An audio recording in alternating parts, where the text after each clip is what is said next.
I'm happy to see so many familiar faces today. Architects, members of the authorities, members of the cities, friends, architects, artists, clients that have bought apartments here. And very welcome everybody here to Shreda, to this part of town, which was previously, as you all know, elevator factory. It was a very difficult land to develop because, as you know, when you create a factory that is there for 50, 60 years, to transform that into an environment, into a Shreda that has nature as one of the main components, it is important to have a methodology, a way to make this project a reality. So I want to thank Maxime, I want to thank PSN as one of the best clients that I've had. Thank you for the opportunity, and also thank you, Eugenia, for coming and giving us the right advice so we could get the right direction, approvals, and constructability for this project. So I'm going to start to talk a little bit about some of the projects, most of them in render form now, because what has been built is not as interesting as what we're going to build in the future. We've called this lecture Urban Platforms, meaning that scale goes from the metropolitan scale, from the city scale, to the small unit, which is now a trend to have small units as opposed to those large 4-bedroom, 3-bedroom units that we used to have before. Now we have smaller units all over the world. So the main point is to first switch this on. Okay, 1 second. Okay, who we are, where we are. Okay, this is my studio, also an old factory. Instead of doing elevators, we were doing cement. So we found this factory, we destroyed everything which was unnecessary, and we replanted the factory, and this is where we're working, and some people are living today. By transforming an industrial territory into a living territory, you have an impact in the entire city.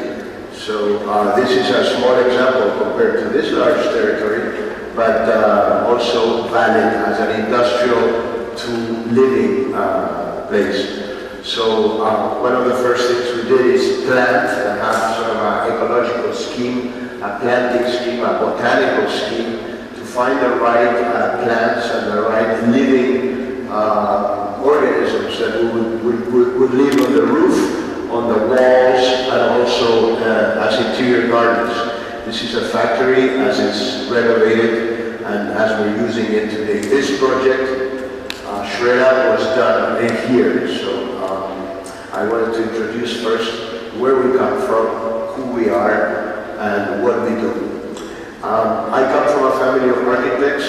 My grandfather was a local architect from Barcelona. My father became an international architect, traveling all over the world. And I started working with him 25 years ago when I graduated from school, from the United States School. My brother is running the firm with me, and we have a series of partners that have been working with us for 45, 50 years. I would like to thank the entire team in Barcelona, Gabor and the rest of them, if they're looking through the internet because we're connected now. Say hello and thank you to everybody. It's a boutique, sort of small firm that we try to be all over the world, but small. It's not a big corporation of architecture. It's almost like a family. So this is all of us here, combination of construction people, production people, and design people. And yeah, this is a typical plan, but I just wanted to show you that from Barcelona, which is somewhere there in the middle of Spain, in the Mediterranean, we have gone to Paris, we have gone to Stockholm, we have gone down to Senegal, to Africa, and we have gone to the Middle East, to India, where we're working now a lot. India is a great machine of an economic engine, I would say, for the world. Also China, of course Japan, which is a very important construction market, and also the United States, where we have worked in Chicago, New York, Miami, Puerto Rico. So this is 50 years of work. the last 2 years. All right, so it's important that we understand that this took my grandfather, my father, and I'm here with all of you trying to be clear in my explanation of who we are as the beginning of the project. So what is an architect? An architect is somebody who is concerned about the city. First of all, the city. We know that cities are 2% only of the surface of the entire planet. Only 2% is city, but we are creating 60% of CO2. So our carbon footprint of the cities is 60%. So we have to be concerned about these cities and what these cities are doing to the atmosphere and to the entire planet. Of course, then we have landscape design, which is, design is not a good word, but I would say ecological scheme. Then you have the architecture. This is an object in Barcelona. And then you have interior design and product design. So all these things together create what we call architecture. So you cannot forget the city, you cannot forget the chair. This is Le Corbusier, almost 80 years ago, already said that you go from the large scale to the small scale. And that is why I introduced from the urban platforms, from the smart city to the small unit. This is a project which many people here might know or might not know. In 2012, we were involved in a competition organized by the city of Moscow with a change of mayor, with the extension of the city. The old Moscow, as you all know, the old Moscow is 30 by 40, it's 1,000 square kilometers. And the city was extended towards the southwest for another 1,500 square kilometers. So this was the biggest real estate, the biggest urban adventure in the history of humanity, as it was told to us. This was like a gigantic project. We were 100 people working on it in teams of 10, more or less. And what I learned from my client, which is the Institute of the Master Plan of Moscow, Gen Plan, is that there's a lot to learn from Moscow that we can export to the United States, to India, and elsewhere. So we have to start thinking about the city first. What is a city? So what is Moscow, right? So as you can see in the diagrams on the left, all those red areas were industrial areas. I think we had more than 10,000 hectares or 15,000 hectares of industry. Some of it abandoned, some of it very famous factories of the Soviet period, Serafim-Molot, KZ. All this red was the areas that were problematic for the city. Mayor was facing a problem of traffic. Big collapse, big heart attack. So we need to put a new heart in the city. And I don't know if you can see it well, but this red diagram here is how to connect all these industrial territories and somehow create capillarity. What is capillarity? Moscow had a 9% capillarity compared to Paris, which is 24%. So there were not enough roads, streets, Prospect, Passage. There was not enough capillarity in this organism, macro-organism, which is Moscow. So what we did before going into extending the city, what we did is try to sew the city back together. So just like when you do your shoes, you know, sewing, and trying to create this planning object as one which would make sense in itself. And of course we discovered we have the river, one of the most important vectors that is crossing the city. If not the most important, but everybody's looking at the river behind, like this. Nobody is looking at the river and facing the river. This comes from the 19th century, that it was used more as a place for transport and logistics than as a river in Paris. And this diagram, the big diagram, is how this planning object, which is Moscow, is going to be somehow, we call this the crab, in the sense that how are we going to attach ourselves to the city. And this is a very ambitious idea that the mayor had and the president of Russia had, is we're going to move the Kremlin outside to this area here. So we're going to move the Kremlin and the government, the Duma, Municipal Duma and the State Duma, we're going to move them out. And we're going to go from a monocentric radio city to a polycentric city, and somehow that's going to solve the traffic problems, the ecology problems, the socio-economic problems, and the planning problems. So this is, I know most of you are Muscovites, so you know a lot about this, and I'm from Barcelona, so what do I know?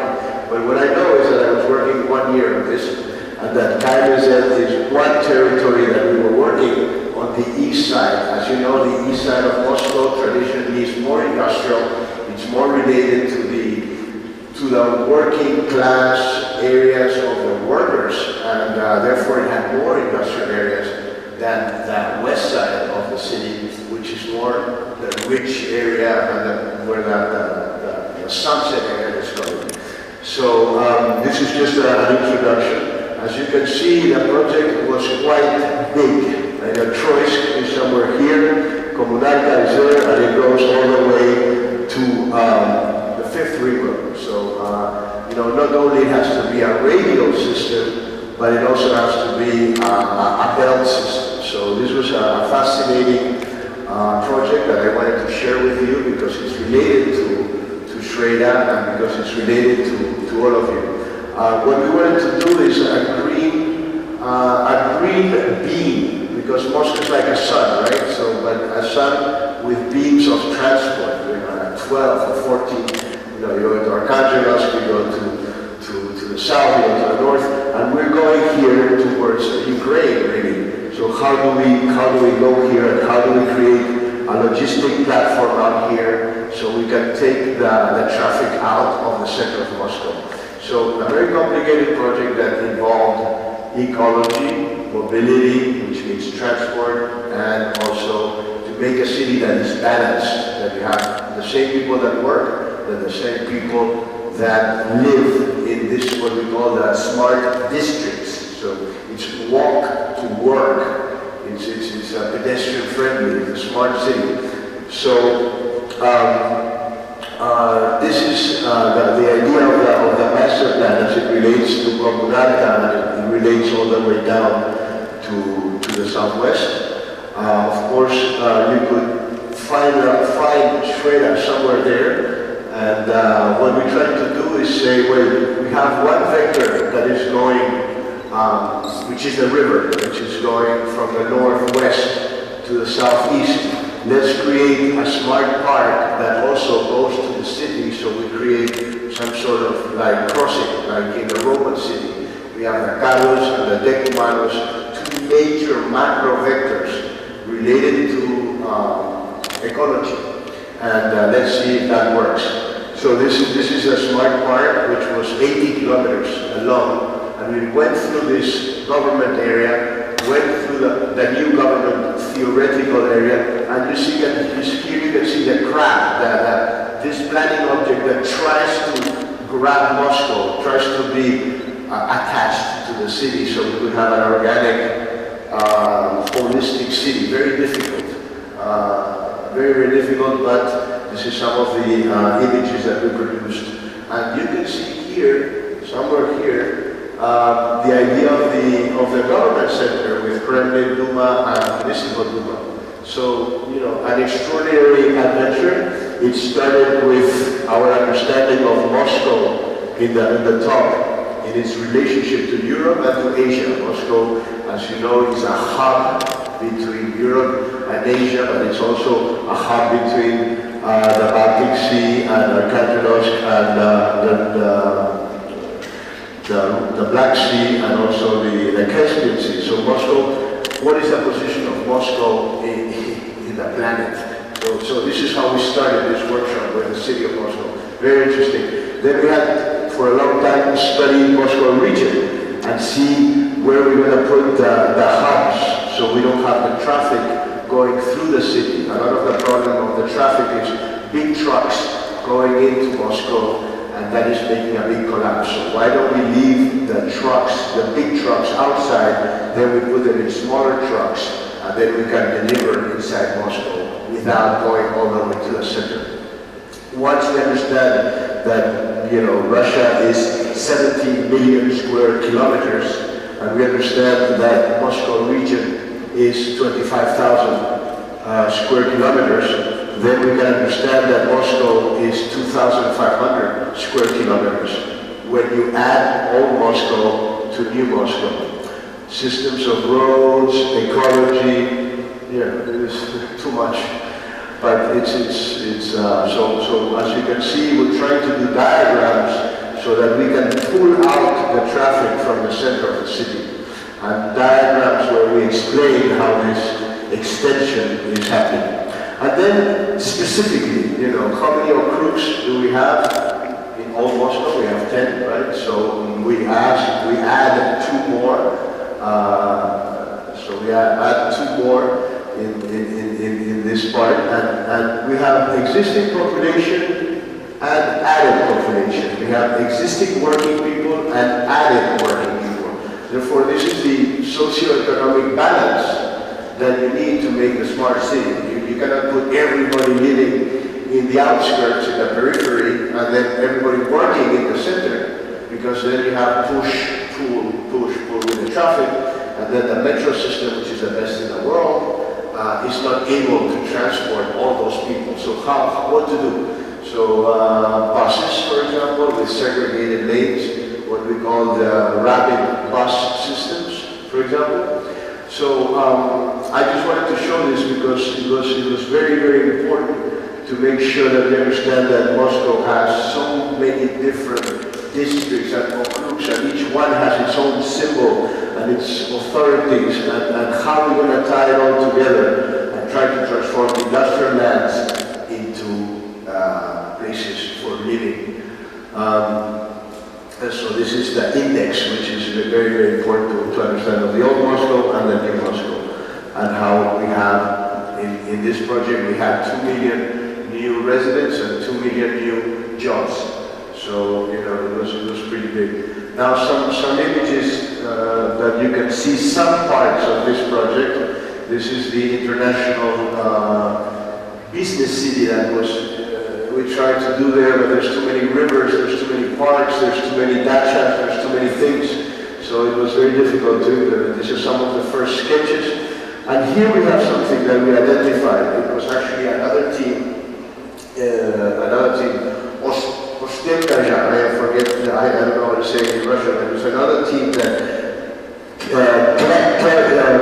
identified the river of Moscow as one of the main vectors where we could start to understand this river. And first, before we put 1,500 kilometers more, square kilometers more, let's look at the old Moscow and let's look at the river and what's there already.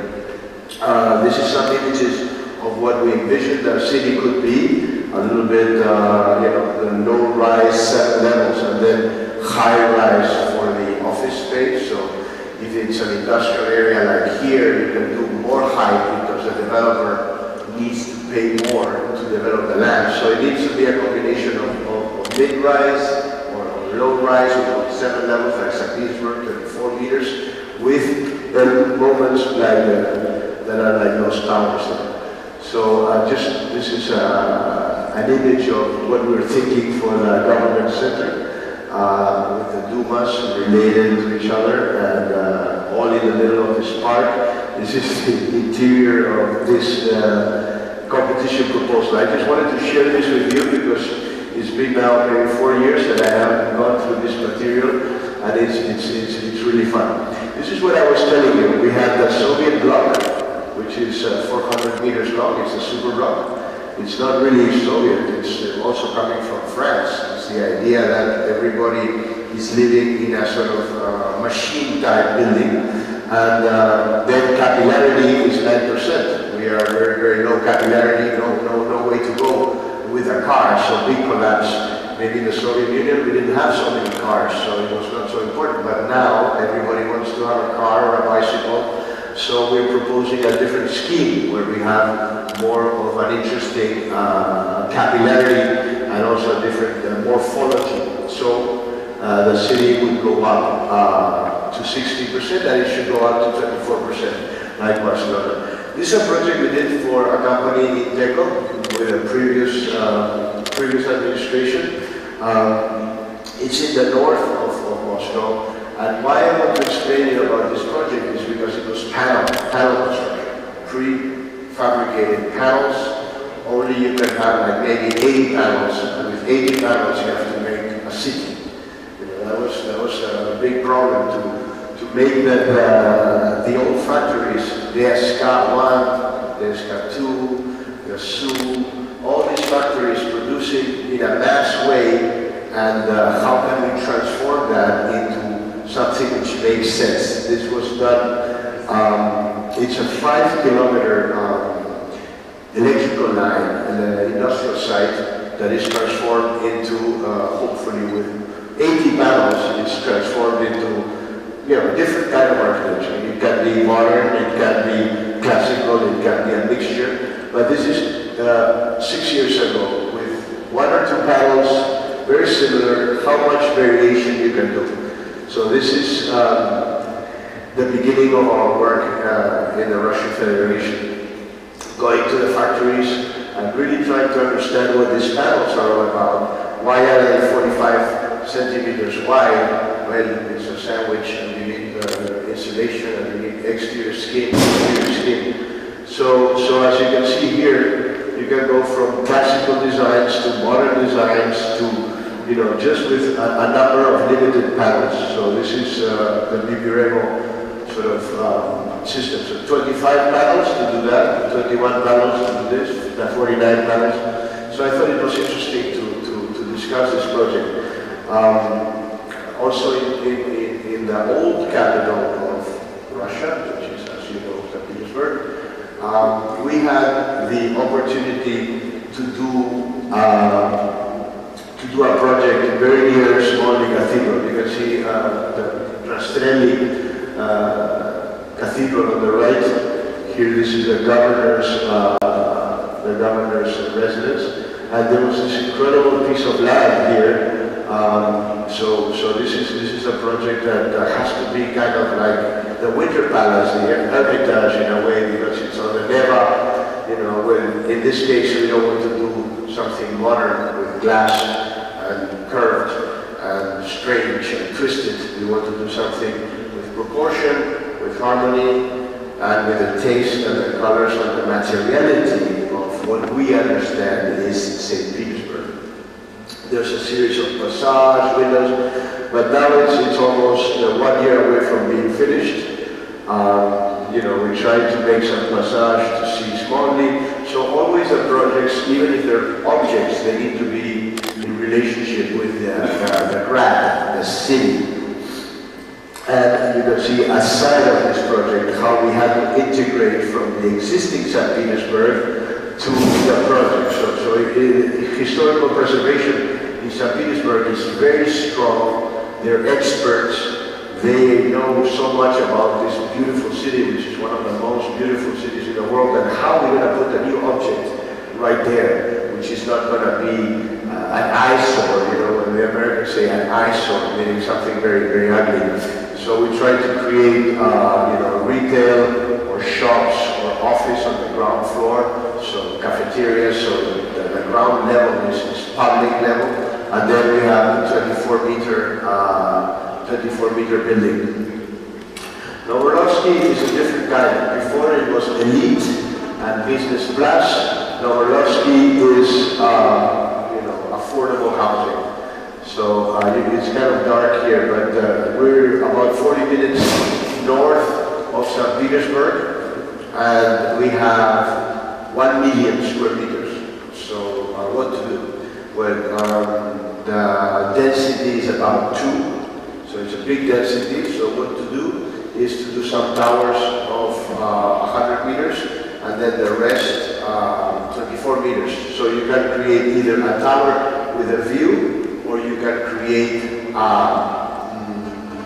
sort of like, I would call it a city with streets, courts, different kinds of streets. And this is something that we have also tried to do in Shredder, is trying to create courts for the children, for the families, for the gardens, and then to create towers, let's call it, or high-rise, so that we could have views. So the two typologies combined with cultural and social infrastructure like kindergartens or schools or clinics, polyclinics, whatever. So this is an aerial view of this combination. We don't want to do blocks. We want to do streets, plazas. We want to do boulevards. We want to do prospect. We want to do integrate sports. And this is all panels, also all done with panels. So very limited kind of construction systems, but we try to make something which is different from what we had before in let's say, the modern architecture, both in Paris and the Soviet Union. The suburbs is blocks. Now let's try to create ulica, plaza, and garden. So, and then the parking here, the idea is to have it close to your interior. So you have the parking and the some people will say, well, it's too classical, it's St. Petersburg, what are you going to do? So we have some retail streets, and we have some activity in the streets. It's very important when you talk about the smart city that you are really making cities that are alive, that are living. So, and to do that, we need a street which has a proportion. If you have in Beijing, Chang'an Avenue is too big. It's 100 meters wide. So it's not a street. It's like you don't have a human scale, and you need that human scale to do a city. So people feel comfortable. Sometimes we say that a city is like an apartment, but much bigger. So the corridors of the apartment are the streets of the city, and the living room in the apartment is the plaza where the people are gathering. So it's just a question of scale sometimes. So Novolovsky is selling for something like 96,000 rubles per square meter. It's for everybody to buy in this area. And we still try to create an atmosphere so people can really enjoy every interior and exterior space. It's the same. Exterior, interior is, for the architect, is so important. Exterior as interior. And the mother looking at the kids, so of course this is a marketing idea, but it explains the project a little bit. Some of the towers, different towers, and now it's under construction. I was there yesterday. I was in St. Petersburg, invited by the Economic Forum to talk a little bit about rental housing, which is now something that is starting in Russia, because for example, in the United States, we have 45 million households that are renting, rich, middle, and economic weaker classes. 45 million, 25 to 30% of the market in the United States is rental. So why Russia has only 0.5 rental? When? Because we come from the Soviet Union, it was all public, and everybody wants to own a house, and now the market and the people are developing. Some people want to live in the center of the city, and they don't want to buy, they want to rent, so they don't have to, take transportation to the center. They want to be in the center, but renting. So anyway, little distraction. This is the construction of Novolovsky. As you can see, panels in the winter, so now it's progressing. And well, here is the project where we are now. And it is part of a long story. It is not an isolated project. It is not me who did this project. I have a team that I was introducing at the beginning. We're 40 people, 40 or 50, depends on how much work we have. And also we have architects from Moscow that are working on this. And we have authorities that have made their comments and helped us. And we have a great client that has understood our ideas and implemented them. And you can see back here, we are already under construction. So the idea behind this project is, again, If we can do low-rise and streets and gardens and warm materials, fantastic. And if we can do towers with views, then this east part of Moscow, this old elevator factory, can become a place where you can live. It's important to start sketching. I know Russian architects are very good with hand drawings. Hopefully we also can draw a little bit. This is how we start the projects, either in perspective form or in plan form, but always start with your hand. Don't start with a computer, because then the computer comes for production, but not for the beginning. So some of the sketches of this kind of garden in the center, low rise, and always identifying, you know, this is my dome, this is my dome, this is my house. Every house should be a little bit different. Chief architect of Moscow since 2012, Mr. Kuznetsov, has spoken extensively of what the ideology, what the ideas behind new Moscow should be. And the idea is to break away from that long block that was very, let's call it communist, because it's true. It was very communal building, and now we want individual buildings. I want to say, I live up there. I want to say, this is my window, this is my place. I was speaking to somebody who bought an apartment. They're on the 14th floor of the tower that is looking. So, you know, people choose where they live. It's not somewhere randomly. So first we tried following some of the ideas to use a lot of colors. This is ideas that come from Berlin and from Holland, not so much from where I come, which is Italy and Spain. Also, Petersburg and Moscow are very influenced by Italian, historically, Italian architecture. So earth colors, ochres, beige. So we moved away a little bit from this to different palette of colors. But you can see here how we're combining high-rise, dynamic, futuristic, let's call it, spiral buildings with low-rise, and try to create a very diverse, fun, interesting architecture. This is a computer drawings that I don't like very much, but they explain very well that the project will have, you know, office space, and also will have GLO, so we can mix 50% of office, 50% of residential, or we will see how things develop, because cities are mutating. You go back to New York 2 years from now, it will be different New York. You go back to Barcelona 2 years from now, it's going to be different Moscow. The cities are alive, cities are mutating all the time. So we will see what happens with Ryazансky here. As you know, there's a very important hub for transportation.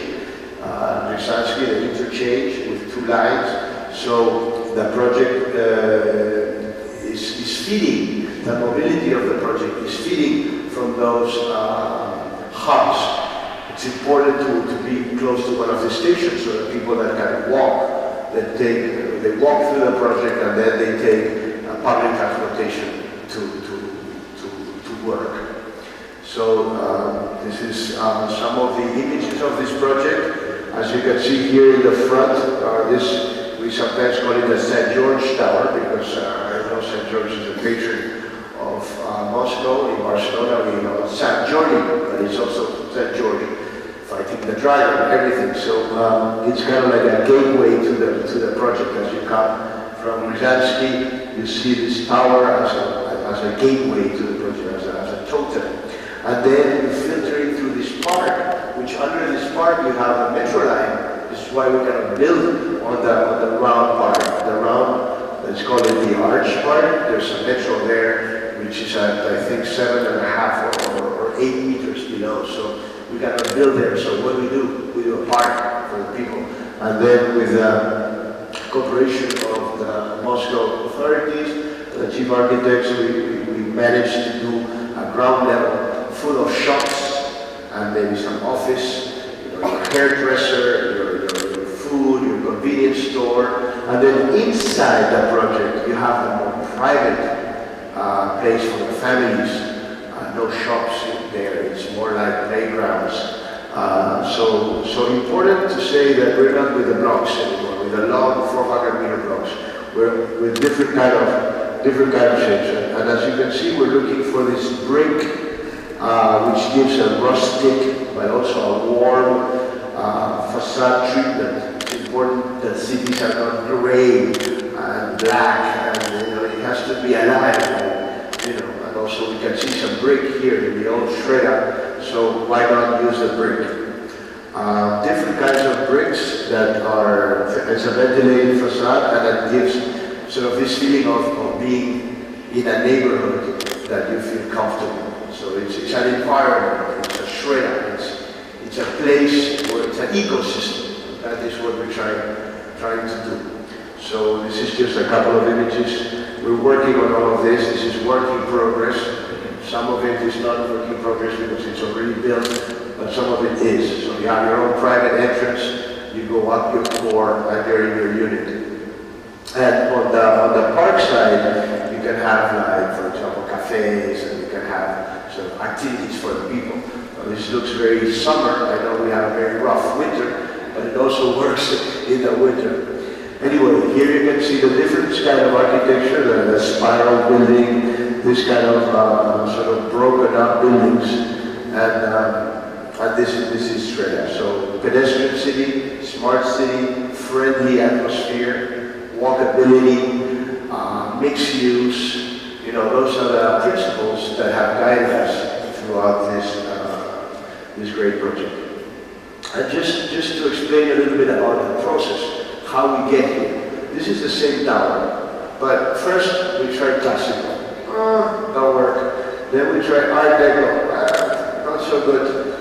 Then we have some good influence from Moscow people, but I will not say who, but some people know who it is. And we try to do something more dynamic. We try to do something with a spiral that goes up. We try to do something which talks about futuristic architecture and not only about the past. So the same tower finally is becoming a little bit more like this. This is still a work in progress, but you can see that it is an interesting point. A good place also, I think, to buy there, because small apartments with great views, 140-meter high tower with views all over the east side of Moscow, and it's a view that does not exist now and will exist. So it's an interesting place to be in the future. This is the latest thing. It was very boring, kind of flat. And we decided to put some noise, to put some texture, and to get these golden colors that we inspired from the old Moscow roofs. So a golden color that goes all the way up, like DNA, somehow wrapping the tower and going all the way up. On the bottom, of course, we have shops. It's important that the street level is shops, it's retail, it's commercial. This is an important thing. Now let's go to the United States of America. And here it's interesting because everything that I learned in Moscow in 2012, the methodology that I was telling you about, ecology, mobility, socioeconomy, planning, and architecture, I went to the heart of America, to Texas. The most American place in the world. Donald Trump is not from there, but he could be from there. And this is America, deep America, Dallas, and get Moscow put it there, So the Americans learn a little bit. So again, we had a river. The river was dead, and we had a downtown, and we had to heal this city. We had to extend the city to the other side of the river and see. A little story. John F. Kennedy, President of the United States, was killed in this land. So it was abandoned for 50 years. So we have the downtown area, which is only office space, and now we need to introduce a mixed-use smart city. So we have the river, we have the downtown, somewhere that I got a point here, because this is not a very good point. Anyway, JFK was killed as he was coming down Main Street. And this whole thing was taken over by the transport authorities of Texas. It is not a city anymore. It's a spaghetti of freeways. The same problem is here with industrial areas. It's abandoned. So what to do to make the city reach the water and to do a waterfront? You cannot see it very well, but this is a master plan. How the city tries to come to the river, and then we're going to have a city on this side. So district by district, in this case, it was of course much smaller. Dallas is not Moscow, it's not a capital city. But how we try to connect it, it's a little bit long to explain. I don't want to bore you, but it also has magnets. It has magnets as markets or museums or places that you can go walking from one place to the other, and you can connect the downtown with the river. So ecology and buildings living together. So a lot of parks also.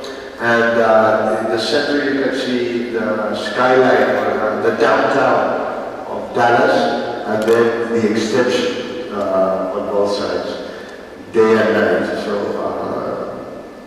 it was interesting because two teams that were competing in Moscow, Great Moscow, were also competing here. So it was like Moscow #2 in America. It was very interesting.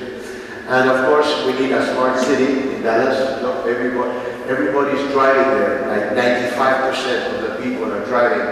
Nobody's taking public transport. Why? They don't have public transport. It's America. You know, you take your car, you put your gas, and that's it. So, you know, what to do? You know, what to do with America? You know, first thing, big sidewalks. You know, very big sidewalks. So, you know, pedestrian-oriented city. Second, arcades, because it's very hot in Dallas. It's 40 degrees centigrade. Bus system. This is the Dallas rapid bus system with segregated lanes. Also the intelligent, let's say, recycling system, so plastics, paper, and organic separated. Also bicycles, like we have in many cities in the world, but this is 2013. Bicycles were still not so popular as now, so segregated lanes for bicycles, and you know, intelligent crossing, so you can mix a bus with a bicycle, with a car, and nobody gets killed. You know, this is also restrictions on parking.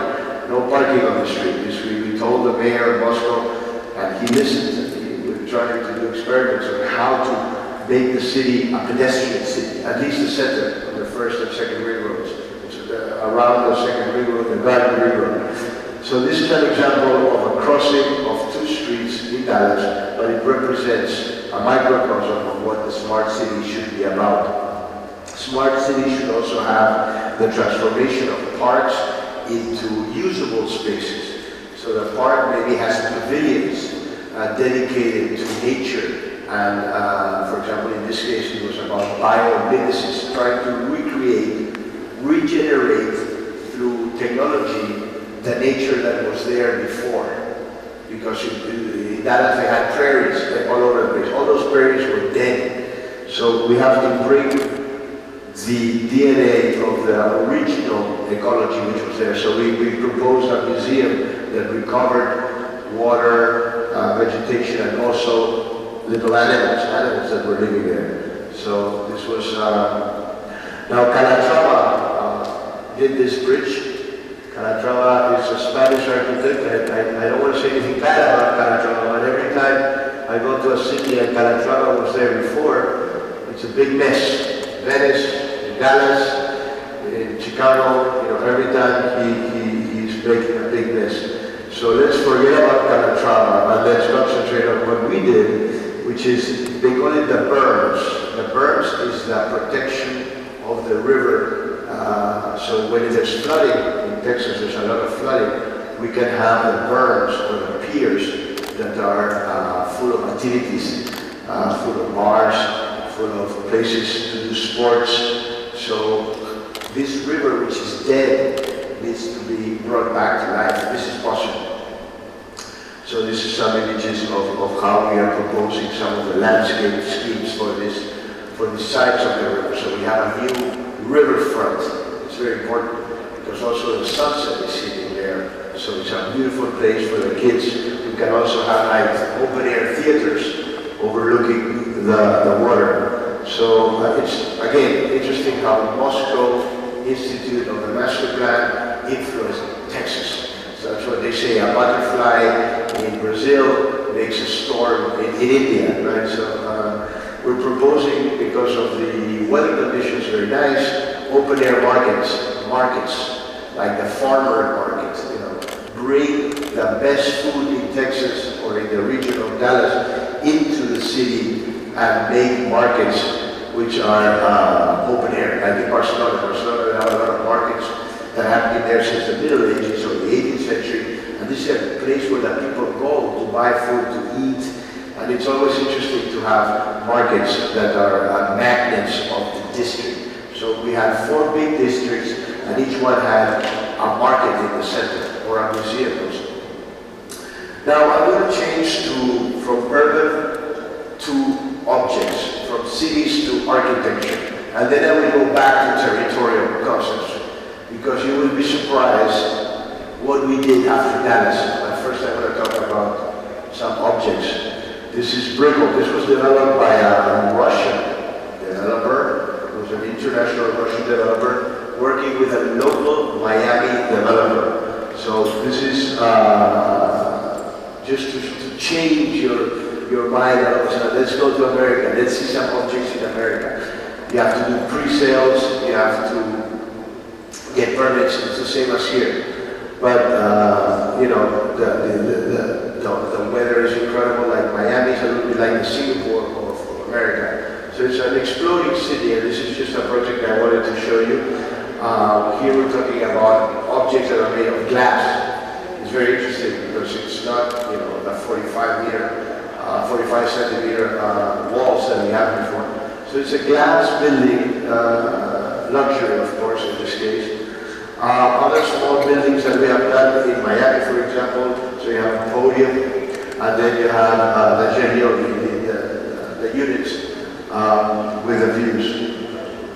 This is just some ongoing projects in Miami, but just wanted to show you different parts of the world and how we try to connect the different parts. This is, of course, luxury, but it's very important to do good renderings.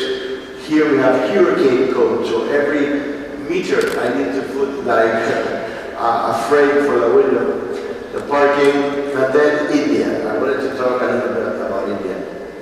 India is only 6 hours away in a flight from Moscow. And in 2014, the government of India asked us to look at the entire country, how we can plan one country. So they say, okay, we need to put 100 smart cities new. We need to connect all the 100 smart cities with green corridors. What are these green corridors? These green corridors are infrastructure, fast-speed trains, they are roads, but they're also for animals, for vegetation, to connect the whole country. So we called it Green India, and now it became known for the entire country of India. So now I'm doing a project at the river. I have to protect the river. I cannot build on the river. I have a buffer. Before the buffer was 15 meters, now the buffer is 50 meters. So India, the existing cities, the analysis of where we have the density of population, and analysis of the population in Asia. You can see Calcutta and Bangladesh. You can see Delhi and Bangalore. You see that the problem there is so many people, 1.4 billion people. And they need to be connected, not just by a phone, but by the physical ways. So it's incredible that the rate of growth in India is amazing. You know, the telephones every day, I don't know, 20,000 new telephones. You know, everything is growing at an incredible speed. So I cannot go through the entire project, but I can explain you. It was the idea of save the country plan. And what we try to tell the government is every Indian needs to plant a tree. First thing. So, and then try to recreate enormous tropical forests to protect from the monsoons and from the global weather change. So we proposed an ecological scheme for the entire country, and also we proposed the main hubs, the green vectors, and 10,000 linear corridors with trains, with roads, and with connections between the cities. So it's a long story, but it was interesting how we go from Moscow to Dallas and then to India. And architecture, as I was saying before, is not only about cities, but it's about the impact that we have on the planet. So 2% of the planet area has 60% of the carbon footprint. And in 5, 10, 15 years from now, it's going to be much more hot than now. It's going to be a big problem. So we need to think about ecology as number one thing. And this is some of the projects that we did after. This is a project in India where, you know, we have a commercial side, a commercial part at the top, and then we have a residential part. So anyway, it's very difficult, very different than typologies in India. They need to be cross-ventilated. Here we need sun because it's cold. In India we need shadow because it's hot, and we need ventilation. So the national building code in India is all about cross-ventilation. So that's why you see these very strange shapes. These are actually units. And we're combining here more of a classical design approach to the génial, to the residential, and the commercial starts to be spirals, or we start to have this kind of buildings which are hospitals, hotels, and office buildings. Again, we're trying to do a smart city with streets, with sidewalks, with public transportation, but it's a different country. We're not in Moscow anymore, we're in Bangalore. The people that are living here are IT people, technology-oriented people. So and we have Bollywood here. In India, they are very into show and into making the mall, the retail center are also places for entertainment. So we have this big plaza where the client wants to. This is another project in India. It's a very square land with 4 towers and 2 low-rise. It's pretty dense, but what we try to do is, in India, bring the tropical architecture. Tropical architecture means architecture which is inspired in the tropics. It's a combination of Italian ideas and tropical landscape. So the lobbies are open for cross-ventilation. All the lobbies are open. And this is luxury done in Delhi, in the capital of India. And you can see we're in a different world here. I wanted to make you dream a little bit today that we have to go around the world to understand the world. And this is a kind of buildings that we're doing in India. And here you can see some of this is cast in place, which means that all the walls are poured concrete. And we wanted to do a little bit more of a jazz type architecture, more random things, the parks for the kids. So always we're trying to combine like 7 levels, like St. Petersburg or Barcelona, low rise with tower, which is 32, 34, 36 levels. And when they connect, you can create an interesting space there. So this is Elevate, the project that we're doing now. It's very fun in India to work because you work with stone. There's a lot of stones there, and it's fun. And then I wanted to finish by talking a little bit about Barcelona. Barcelona is my hometown. Maybe a lot of you know it. It's a city that in 1992 went through the Olympic Games. It was an important event for the city because it was a provincial, regional city with no major modern events, and then the Olympics in '92 made it an important city. So how did Barcelona start? It started in 400 years before Christ. The Romans did a military camp. They did a military camp, and we have two streets, the Carlos Maximus, Carlos and Ricardo. This is the Carlos. So maybe some Ricardo was thinking about this 2,400 years ago. But anyway, we have two streets, and with the two streets, we start to create a city. The city has a wall, which is for protection, of course. It's like a potato in land. But it has an agora, which is a main square where the market is, and we have the temple of Augustus, which, as you can see over there, the temple of Augustus. So a very simple idea about a city, which starts as a military camp so long ago. What happens? Okay, this is the medieval city. And you can see, I marked it in this drawing, you can still see the Carlos and the Decumanus. The Roman wall is here. This is the Roman wall.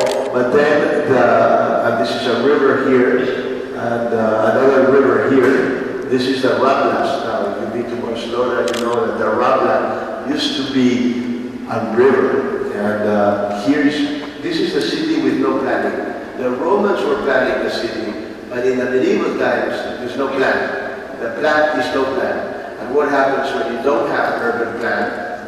What you have is like oil. It's like throwing oil in the ground, and it's an eternal summer. So this is a medieval suburbs. We're talking, this is the Barcelona of the 13th century. Then, the city grows 2 or 3 centuries more, and now the Ramblas, which is like a river, it's going to be soon become a street, and you have the other side of the river. So you can still see the Carlos and the Decumanus, you can see the water here, and you see how the city is evolving and protected by the walls, just like Moscow was protected by the walls. And then what happens? We are in the time of the time of the ideal city, which means that the city needs to expand. And this is very interesting for Moscow people, I think, because this is the radial city they wanted to do in Barcelona. There's a Barcelona urban planner, maybe influenced by Moscow, I don't know. But the idea is that, the center is the Kremlin, or the old city, and then you have the different okrugs that are expanding in a radial form. This is not the ideal diagram, the ideal scheme. It's not the ideal scheme. This is why Moscow is such a complicated city, because it's radial. And 1858, the radial extension and the layout. This plan was abandoned. And we did this. This is Barcelona today. It was done by somebody from Madrid.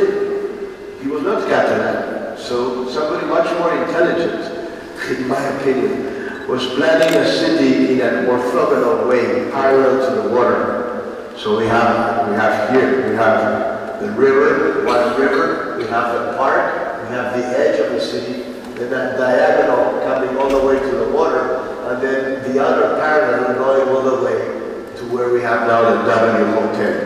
So this is the old Carlos, Decumanus, Ramblas, medieval city, and then how with one very intelligent mind you can do a very egalitarian city. So every 133 meters, 133, you have what we call a subcuartal. A subcuartal in Spanish is an apple, or manzana, we call it there. And it seems boring, but every 20 meters you have a different architect. Gaudi, and then you have Domenic Montaner, and then you have Mr. Gomez, whatever. But it's interesting that it's boring in plan, but it's interesting as a lifestyle experiment. So you can see, it was the idea of the green city, like Moscow, in the sense that you have courtyards which are green, and you have streets, and you have passage, And I think it's an interesting way to see how the new city combined with the old city. You can see on the top corner how the very orthogonal geometrical plan is clashing with the medieval city, which is random, which is what we were saying before. It's a city that has become holistic as one city, but it's really a layer after layer, a Roman city, a medieval city, a 19th century city, a 20th century, and it all becomes one city. And we had the same problems as in Moscow, for example. This is the center of the city during Franco times. Franco is a dictator of Spain that, thanks to the support, I'm speaking ironically, of the British and the French, we had a dictator for 40 years in Spain. Only the Russians were helping the democracy in 1936. Anyway, that's a different story, but it makes the Russian people and the Spanish people connect today. And this is what the center of the city, the real center of the entire city, was a nightmare of freeways. What to do? Destroy this, destroy it. There's nothing to do. So make a park in the center of the city, in your heart, and put some green in your heart. So it seems like a stupid slogan, but it's true. So the new Carlos and the new Decumanos have a macro scale now. We are talking about green vectors like what we learned in Moscow. We're trying to use also in Barcelona. You know, trying to connect the city with green corridors, so you have bicycles, you have animals, you have people, and that connects the city in an ecological way, you know. So this is actually now under construction, this whole thing. You have a Jean Nouvel building here, which is quite famous, the water thing. We have the National Theatre of Catalonia, we have a Monet building, we have a few important buildings in this center. And on the top you can see the water. So this city is really still mutating, it's still moving, it's still alive. And I just wanted to compare this to what happened in Moscow, because we had a lot of industrial areas which were transformed, just like this building was transformed. 22 Arroba, which is this area here, this was all industrial, all this was all industrial, horrible. It was, I mean, abandoned, it was bad. So it was all sewn together.